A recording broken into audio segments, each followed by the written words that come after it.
வணக்கம். நாம இன்னைக்கு சூன்யத்தின் ஞானம் ஜென் பேருணர்வுகளிலிருந்து சில முக்கியமான விஷயங்களை கொஞ்சம் ஆழமா பார்க்கலாம். ஆமா, குறிப்பா ஜென் தத்துவத்தோட மையமான ஒரு கருத்து காலிமை அல்லது சூன்யம். இத பத்தி தான். சரி, இது சும்மா ஒண்ணுமில்லாத வெறுமையா இல்ல இதுக்கு வேற ஏதாச்சும் ஆழமான அர்த்தம் இருக்கா?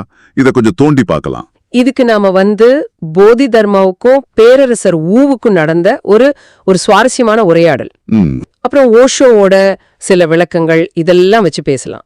போகுஷோவோட கோன் கூட இருக்கு. ஆமா, நம்ம நோக்கம் என்னன்னா இந்த ஜென் கதைகள் வழியா அந்த காலிமையோட உண்மையான அர்த்தம் என்னன்னு உங்களுக்கு புரிய வைக்கிறது.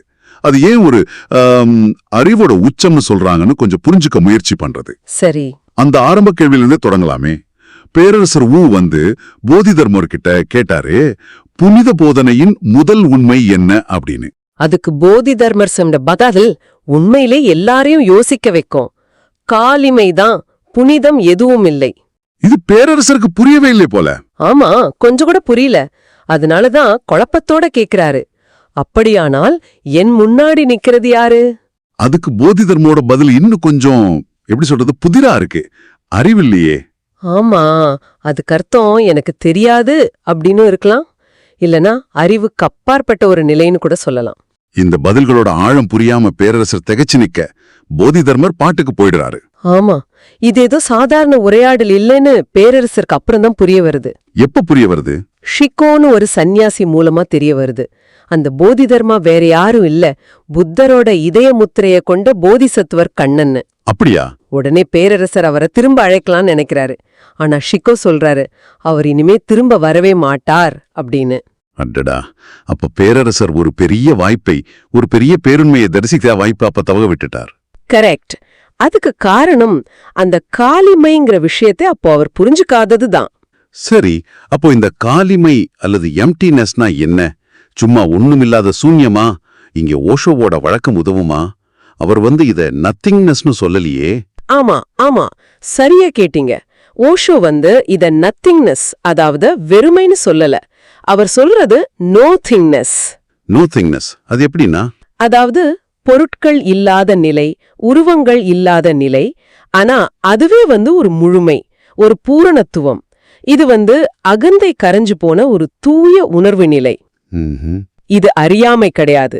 இது ஒரு குழந்தை மாதிரி, ஒரு அப்பாவித்தனம், பியூர் இன்னசென்ஸ் சொல்றோம்ல, அந்த மாதிரி. உண்மையான அறிவோட ஆரம்பமே இதுதான் சொல்றாரு. ஓ, அப்போ இது ஒரு குறைபாடு இல்ல, அது ஒரு திறந்த வெளி. நம்ம அகங்காரம் எதையுமே வரையறுக்கிறதுக்கு முன்னாடி இருக்கிற ஒரு தூய நிலை. இந்த புரிதல் தான் ரொம்ப முக்கியம் போல. நிச்சயமா. ஏன்னா ஜென்னுங்கிறது வெறும் கோட்பாடுகள் இல்ல, அது நேரடி அனுபவம், நடக்கிற சம்பவங்களே அங்க போதனைகள். சரி, இத புரிஞ்சுக்க போகுஷுவோட அந்த கதையை பார்க்கலாம்.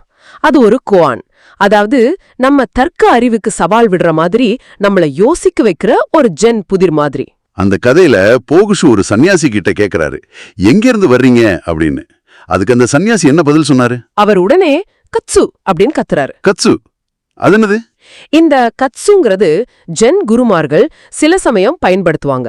சீடர்களோட மனசுல ஓடிட்டு இருக்கிற அந்த தர்க்கத்தை உடைச்சி அவங்கள அந்த கணத்துக்கு கொண்டு வரத்துக்கு ஒரு சத்தம், ஒரு கூச்சல் மாதிரி. ஓஹோ, சரி. அவர் கத்துனதும் போகுஷு என்ன சொன்னாரு?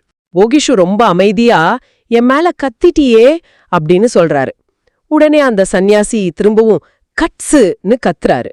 ரெண்டாவது தடவையா? அப்புறம் அப்போ போகுஷு கேக்குறாரு, சரி 3வது 4வது கத்தல் எங்க அப்படின்னு. அதுக்கு அந்த சன்னியாசி என்ன பண்ணாரு? அவர் அமைதியாயிட்டாரு. அமைதியா? ஆமா, அந்த அமைதி அதுதான் பதில். உடனே போகுஷு என்ன பண்றாருன்னா, அந்த சன்னியாசிய லேசா அன்போட தட்டி அடங்காத மூடன் அப்படின்னு சொல்றாரு. மூடன்னா அடிச்சிட்டு மூடன் சொல்றாரா? இது என்னது? பாக்க அப்படிதான் தோணும். ஆனா அந்த அடியும் சரி, அந்த மூடன்கிற சொல்லும் சரி, அது தண்டனையோ விமர்சனமோ இல்ல, அது ஒரு அங்கீகாரம். அங்கீகாரமா? எப்படிங்கிறீங்க? அந்த சன்னியாசி வார்த்தைகளெல்லாம் தாண்டி அந்த காலிமையோட நிலைய அந்த அமைதி மூலமா தொட்டுட்டாருன்னு போகுஷு உணர்த்துறாரு. அந்த அமைதிதான் உண்மையான பதில்னு புரிஞ்சுக்கிட்டாரு. அதனால அந்த பாராட்டு. ஓ, அப்படியா? அப்போ இந்த ஜென் கதைகள்ல வர்ற இந்த மாதிரி கத்தல்கள், அமைதி, சில சமயம் முரண்பாடா தெரிகிற பதில்கள், இது எல்லாமே அந்த வார்த்தைக்கு அப்பாற்பட்ட, அந்த நான் இல்லாத தூய உணர்வு நிலை அந்த காலைமையை நோக்கி தான் நம்மள திருப்புது. அந்த அடியொரு பாராட்டம் தெரிஞ்சதும் இத பாக்குற விதமே மாறுது. ஆமா, இதிலிருந்து நம்ம கத்துக்க வேண்டிய முக்கியமான படிப்பினைகள் சிலருது. அதாவது ஜென்கிறது ஒரு மதம் என்பதை விட அது ஒரு ஆன்மீக விழிப்புணர்வுக்கான பாதை.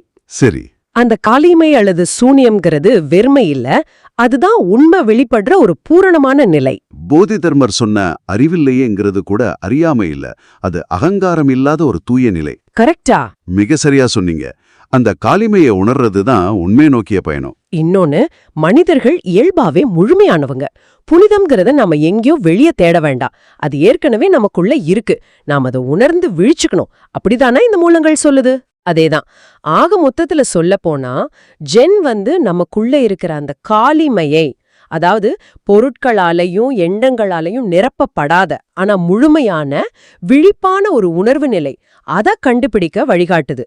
இது அறிவுக்கு எதிரானது இல்ல, இதுவே அறிவோட மூலம். ரொம்ப அருமை. சரி, கேள்கிறவங்களுக்கு இறுதியா ஒரு சிந்தனை. புனிதம்ங்கிறது நம்ம கஷ்டப்பட்டு அடைய வேண்டிய ஒண்ணு இல்ல, அது ஏற்கனவே நம்மளோட இயல்பு.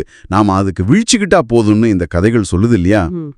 அப்போ நீங்க மேலும் மேலும் அறிவை சேர்த்துக்கிட்டே போய் உண்மையை தேடுறதுக்கு பதிலா உங்களுக்கு உள்ளார்ந்தே இருக்கிற அந்த உள்ளார்ந்த காளிமையான முழுமையை உணர்றது மூலமா உங்க புரிதலை அணுகுனா அது எப்படி இருக்கும்? இத பத்தி கொஞ்சம் யோசிச்சு பாருங்க.